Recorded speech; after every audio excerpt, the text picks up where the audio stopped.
Assalamualaikum warahmatullahi wabarakatuh. Halo teman-teman Zaid bin Sabit. Kita kembali lagi belajar daring bersama Miss Hilda. Mudah-mudahan teman-teman selalu sehat walafiat dan tentunya masih semangat ya. Baik, sebelum dimulai seperti biasa, marilah kita membaca doa bersama-sama. A'udzubillahi minasyaitonirrajim. Bismillahirrahmanirrahim. Raditu billahi robba wa bil islami dina wa bi muhammadin nabiyya wa rasula. Rabbi zidni ilman warzuqni fahman. Amin ya rabbal alamin. Teman-teman, adakah yang sudah sholat duha dan mengaji paginya? Meskipun belajar di rumah lagi, teman-teman harus membiasakan sholat duha dan murojaahnya. Baik, hari ini kita akan belajar mengenai tema 6G SBDP, yaitu tentang jenis tari berdasarkan gender atau alirannya, fungsi tari dan unsur utama serta pendukung seni tari. Di tema kemarin kita sudah belajar mengenai jenis tari berdasarkan jumlah penarinya. Adakah teman-teman di sini yang masih ingat bagaimana jenis tari berdasarkan jumlah penarinya? Betul, ada tari kelompok, tari tunggal, dan tari berpasangan. Diingat kembali ya teman-teman. Baiklah, silakan simak video pembelajarannya. Jangan lupa dicatat sebagai bahan pembelajaran teman-teman. Jenis tari berdasarkan gender atau alirannya. Apa saja jenis tari berdasarkan gender alirannya? Yang pertama yaitu tari tradisional. Adakah yang tahu di sini apa itu tari tradisional? Betul, tari tradisional yaitu tarian yang diwariskan dari masa ke masa dari zaman dahulu yang dilestarikan lalu menjadi budaya di suatu daerah. Tari tradisional ini tidak pernah berubah dari masa ke masa. Dimulai dari segi pakaian, tata rias, kostum, dan tarian itu sendiri. Tari tradisional itu dibagi dua jenis, yaitu ada tari tradisional klasik dan ada tari tradisional kerakyatan. Adakah teman-teman yang tahu apa perbedaan dari keduanya itu? Betul sekali, tari tradisional klasik ini yaitu tari tradisional yang dikembangkan oleh kalangan bangsawan istana atau keraton. Jadi pada zaman dahulu itu ada tari tradisional klasik, namun yang dikembangkannya itu oleh kalangan bangsawan saja yang punya istana ataupun keraton. Cirinya yaitu bernuansa anggun dan berwibawa serta kostum dan jubahnya, aksesorisnya mewah-mewah. Biasanya tarian ini diadakan untuk menyambut tamu kehormatan. Contohnya yaitu tari Bedaya Srimpi asal Jawa Tengah. Sedangkan tari tradisional kerakyatan yaitu tari tradisional yang dikembangkan dari masyarakat kaum bawah atau rakyat biasa. Berbeda dengan tradisional klasik ya kak, tarian ini gerakannya tidak terlalu baku. Tetapi tari tradisional kerakyatan ini biasanya diadakan dalam bentuk upacara perayaan dan sebagai tari pergaulan. Contohnya yaitu tari jaipong dan tari lilin. Adakah yang tahu tari jaipong itu berasal dari mana? Betul sekali, tari jaipong berasal dari Jawa Barat, sedangkan tari lilin berasal dari Sumatera Barat. Itulah perbedaan dari tari klasik dan tari kerakyatan. Jenis tari yang kedua yaitu tari kreasi baru. Apa itu tari kreasi baru, teman-teman? Ya, tari kreasi baru adalah sebuah tarian yang dikembangkan oleh seorang koreografer atau juga disebut penata tarinya. Gerakan ini yang ditampilkan bersifat bebas, tapi masih tetap dalam kaidah gerakan tari yang indah. Seperti kemarin sudah belajar mengenai pola tari di semester 1. Itu juga merupakan kaidah dari gerakan tari. Sedangkan riasan dan iringan musik dalam tari kreasi baru ini sangat beragam, bergantung pada tema dan tujuan yang ingin dibawakan oleh penari tersebut. Adakah yang tahu?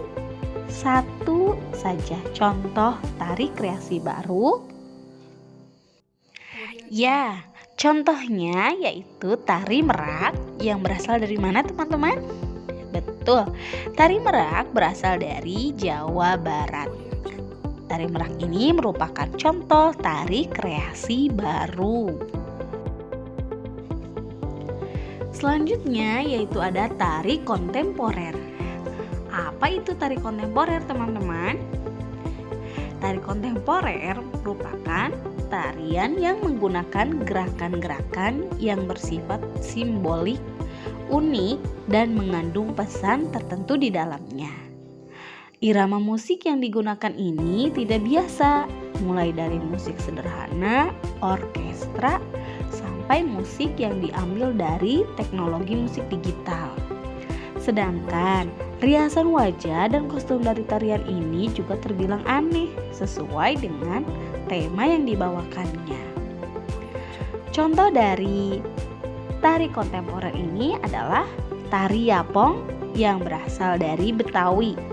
Tari ini dipentaskan di event ulang tahun Jakarta. Kemudian ada tari barong-barongan juga yang berasal dari Bali.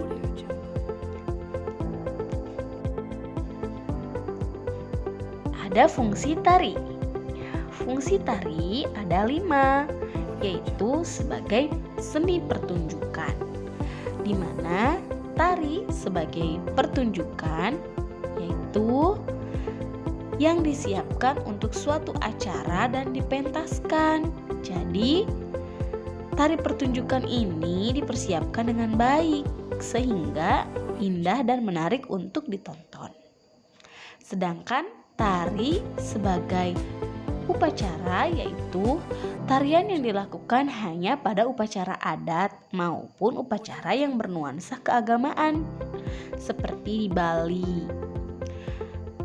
Adapun fungsi tari sebagai hiburan yaitu tarian yang diadakannya hanya untuk menghibur penonton saja. Biasanya tarian ini dimainkan dengan alunan musik dan irama yang enak didengar. Yang keempat, fungsi tarinya yaitu sebagai pergaulan. Tarian ini dimainkan untuk berinteraksi. Ya. Kemudian, fungsi tari yang terakhir yaitu ada sebagai kesenian, di mana tarian ini tujuannya untuk pelestarian budaya. Biasanya tarian ini bernuansa tradisional. Itulah fungsi tari. Selanjutnya ada unsur utama seni tari. Unsur utama seni tari yang pertama yaitu ada wiraga atau raga. Apa maksudnya ya teman-teman? Wiraga ini berarti raga. Nah, yang artinya dimana di dalam seni tari ini dikenal dengan gerakan. Jadi wiraga dalam unsur utama seni tari itu yaitu gerakan. Tanpa gerakan ini, tanpa wiraga ini, seni tari tidak memiliki makna dan menjadi hampa. Yang kedua ada wirama atau irama. Irama ini seorang penari harus bisa menari sesuai dengan irama, yaitu berarti harus diiringi oleh musik. Jadi tidak mungkin dalam sebuah seni tari penari itu hanya bergerak ke sana kemari tanpa adanya musik yang mengiringi. Jadi wirama atau irama ini musik ya, yang berfungsi untuk mengiringi gerakan penari. Dengan adanya musik, gerakan akan lebih bermakna karena terciptanya suasana tertentu. Yang ketiga adalah wirasa atau rasa. Ya, jadi sebuah tarian ini harus mampu menyampaikan perasaan yang ada di dalam jiwa melalui gerakan juga ekspresi penarinya. Yang dimaksud yaitu wirasa ini adalah ekspresi penari ya teman-teman, di mana seorang penari itu harus bisa menjiwai dan mengekspresikan tarian tersebut melalui mimik wajah dan pendalaman karakter. Jadi ekspresinya, misalnya karakter yang dimainkan adalah gadis desa yang lembut, maka selain gerakan penari yang lemah gemulai, penari juga harus menampilkan ekspresi muka atau wajah yang mendukung. Jika musiknya itu, iramanya itu bahagia, maka ekspresinya juga harus tersenyum bahagia. Begitu maksudnya ya. Selanjutnya yaitu ada unsur pendukung seni tari. Unsur pendukung seni tari ini dimana bertujuan untuk memikat orang yang melihat agar sebuah tarian menjadi lebih menarik. Apa saja ya teman-teman? Oke, yang pertama yaitu ada rias dan kostum. Rias dan kostum ini juga dapat mempengaruhi tarian.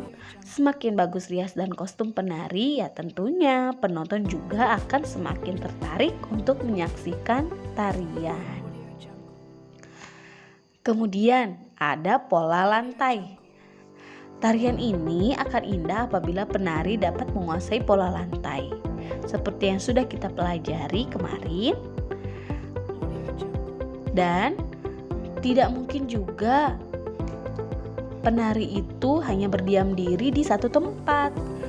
Tentunya penari juga harus menguasai panggung. Jadi harus bergerak ke sana, kemari. Nah, sehingga dimaksud pola lantai ini adalah penari harus bisa menguasai pola lantai. Yang ketiga yaitu ada properti. Di mana properti ini penari akan membawa properti. Properti yang dimaksud adalah alat pendukung.